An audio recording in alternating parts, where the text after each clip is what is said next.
and welcome to Double G Studios on a Friday night, the start of the Olympics.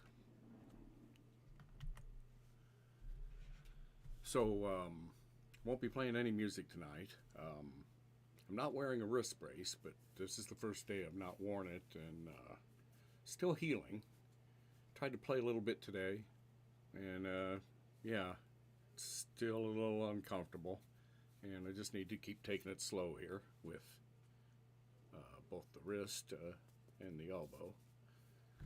But since I haven't been able to play guitar, I've been able to drag out my telescopes, especially the last 3 nights, where we've had clear skies, been cloudy all day, but at night the clouds go away, and we've had some clear skies. Now we have had full moon on each night, but the moon has not been rising until a little bit after sundown. It's been later and later every day. Like tonight, the moon won't rise until like 10:50. So I have about a good 3 hours worth of good moonless dark skies to use the telescopes, and I have them both deployed, and they are both capturing images right now. In fact, I don't have any good way of showing this, but we have the iPhone is running the Dwarf Lab 2, my original telescope, and it is currently capturing M38. It has taken 71 pictures of it so far. When it gets to about 100, I'm going to stop it and move it over to M36 and get some pictures of that cluster. And then the iPad is operating my newest telescope that I just received a couple of weeks ago. Haven't had a chance to use it until the skies cleared. But, oops, sorry. So we're tracking the Jellyfish Nebula with my C-Star S50. So I have 2 smart telescopes that I have deployed into the backyard that are both looking up at the sky and grabbing different objects. And turns out these 2 smart telescopes actually complement each other quite well. The Dwarf Lab 2 that I bought a couple of years ago is a lower power telescope than the C-Star, but that's a good thing, especially for large objects like the Andromeda Galaxy and the Orion Nebula, the Seven Sisters, the Pleiades. These are some examples of large deep sky objects that are captured quite well with a low power optical telescope like the Dwarf Lab 2. But there's a lot of smaller nebulas that the Dwarf Lab 2 is not powerful enough to capture. And so that's where my new C-Star S50 comes in. So it can zoom in and get some of the deep sky objects that the Dwarf Lab 2 is not capable of. Now the C-Star is still a low power, but it's higher power than the Dwarf Lab. Probably the best way to explain it would be the Dwarf Lab 2. I think it has a aperture of 24 millimeters. An aperture would be the size of the area that can collect light, and that's what really helps the telescope, helps determine how powerful a telescope can be. So the Dwarf Lab 2 has a 24 millimeter aperture. The C-Star that I got has a 50 millimeter aperture, also a longer focal length too. So there's a lot more objects I can gather with the C-Star than what I can get with the Dwarf.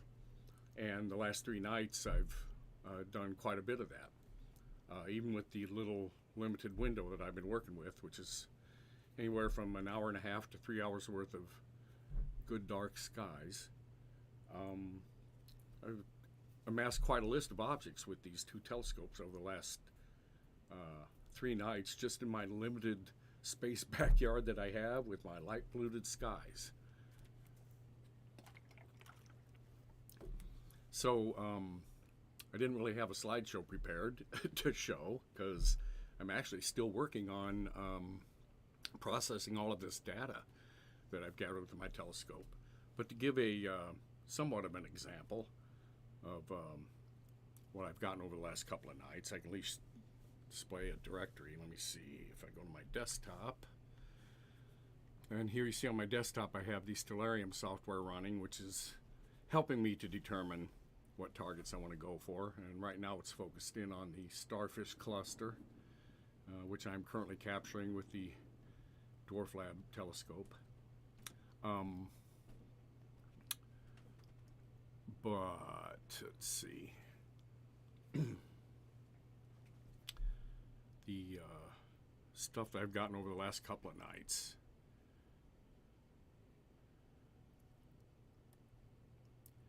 Let's look at, here we go. Okay, so I have two telescopes. This is on the night of the 3rd, February 3rd. Dwarf Lab made several observations of M45, IC 1848, 1528, 1, 2, 3, 4, 5, 6 or 7 objects I observed with the dwarf. At the same time, the Sea Star was picking up on one.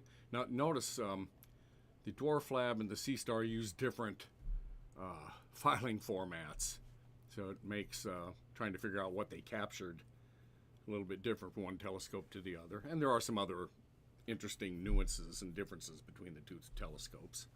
But anyway, so this is how the Dwarf Lab organizes its files that it collects when you do observations. And the Sea Star organizes them a little bit differently. It creates 2 folders for every object you observe, where one folder contains all the subframes and the other folder contains the processed frames. But anyway, looking at what the Sea Star got on the night of February 3rd, you're talking 1, 2, 3, 4, 5, 6, 9, 10 different objects in the limited window that I had that night. And then that process repeated on the night of the 4th. Got a few fewer objects with the dwarf, but that's because I used the dwarf to spend more time on fewer objects, so that I could gather more data on individual objects and begin to stack even more data to make better pictures. And the Sea Star that night did pretty good, and in fact even grabbed a photo of Jupiter, which these smart telescopes aren't really designed to get pictures of planets, but the Sea Star didn't do a real bad job of grabbing Jupiter. I can show you that picture here. There's the picture of Jupiter I got that night. You can see the 4 of the large moons orbiting it. I guess I could maybe zoom that in a little, but yeah, for a 50 millimeter aperture smart telescope, that's not too bad. If I would have fiddled with the controls, I probably could have dimmed it enough to bring in some of the details of Jupiter. I didn't spend the time to do that. I'll try that some other night, see if I can get an even better picture of Jupiter. But like I said, these smart telescopes really aren't designed for planetary objects. They're designed to look at the deep sky stuff. But anyway, that just kind of gives you some example of all the different objects I've been able to capture over 3 nights. And now tonight will be the 4th night, and I'll add a few more objects too. Here's what happened last night. So last night I spent about 4 hours on 2 different objects, M42 and M67. And in fact, here's the results of that observation. Now M42, of course, is the Orion Nebula. And the results I got off of this one observation, in this particular observation, 304, I got 304 FITS files, or 304 individual pictures of Orion that have been processed, calibrated, and stacked. And anyway, after running the results of that process through my astrophotography software, this is the result, I should say. So it was one of the better pictures I've gotten of Orion. I've taken a lot of pictures of Orion because, damn, it's just such an awesome object. But this is definitely one of the better ones, if not possibly one of the best ones that I've got of Orion. You can really see a lot of detail. In fact, if you zoom in a little bit, you can make out what I like to call the face, which is this area right here. Well, yeah, a lot of the detail in here is remarkable for a relatively inexpensive smart telescope. Knowing how to use Cyril software, knowing how to use Cyril is an advantage into developing these pictures also. To go along with that picture, I have a picture that calls out the objects. M42 is this entire nebula, and then M43 is the smaller nebula that's part of the larger Orion Nebula.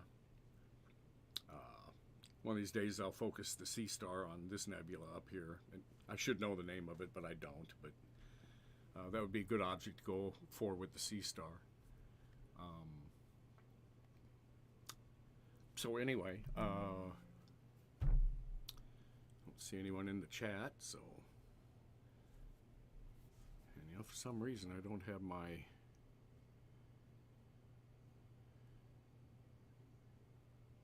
data from YouTube, so I can't tell if I even have any viewers or not, so don't know if anyone's watching. I'll hang out a little bit and see if anyone wants to chat, but if nobody arrives to chat,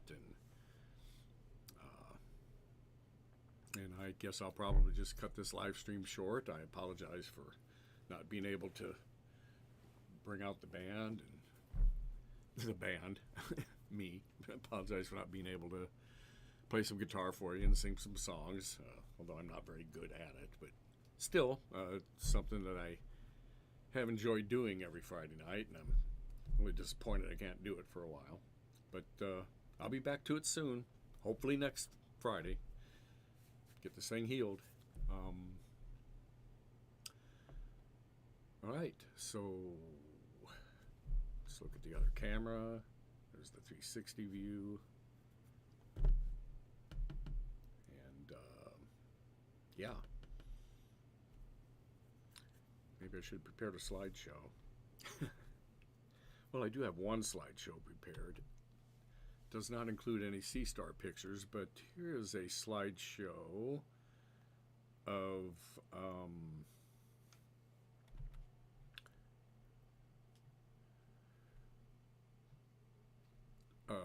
just a sampling of objects I've been able to get from my backyard here over the winter, this winter. Let's see, let me take me out of the picture. There we go. There's the Rosette Nebula. That's a really good one to get with the Dwarf Lab. Don't recall the name of that one, although I want to say it's the Wizard, but I'm not sure if that's correct. There's another shot of Orion. That wasn't a bad one either.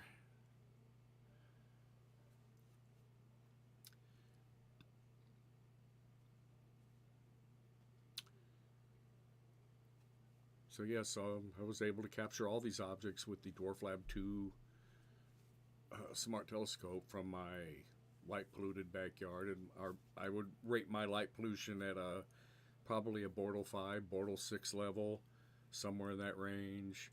If you don't know what that is, you can Google it, but it's basically a scale that astrophotographers use to describe what the light pollution conditions are. Bortle 6 is roughly equivalent to a typical suburban sky, say a suburb of Chicago. If you were one of the outer suburbs of Chicago, that amount of light pollution is about what roughly a Bortle 6 is, and that's what I estimate I have here where I'm at. I live right in the city of Peoria and right under all the city lights, so you know, definitely don't get to see a whole lot of stars at night. But these new smart telescopes are pretty good at penetrating light polluted skies. As you can see from the slideshow that you're currently watching, some of the pictures I've gotten from my crappy light polluted skies are rather remarkable. So anyway, rather than music, we're doing astrophotography tonight on the live stream. There's a beautiful double cluster. Don't remember the name of that one. It's amazing how colorful the stars are when you get to zoom in on them and really focus on them. They're way more colorful than you would otherwise think. That's the California Nebula. Remember that one.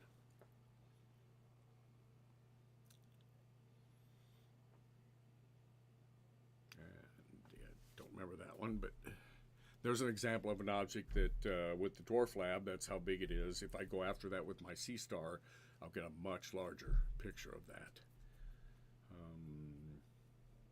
Pretty sure, anyway. And of course, there's the famous Andromeda galaxy. And that's it for the slideshow. It's repeating now. So anyway, bring me back up. No chatters. Okay. Well, that being the case, I'm going to go ahead and cut this live stream short. I got targets to go after here. Got to attend to my telescope, so let me get to work and see you next week.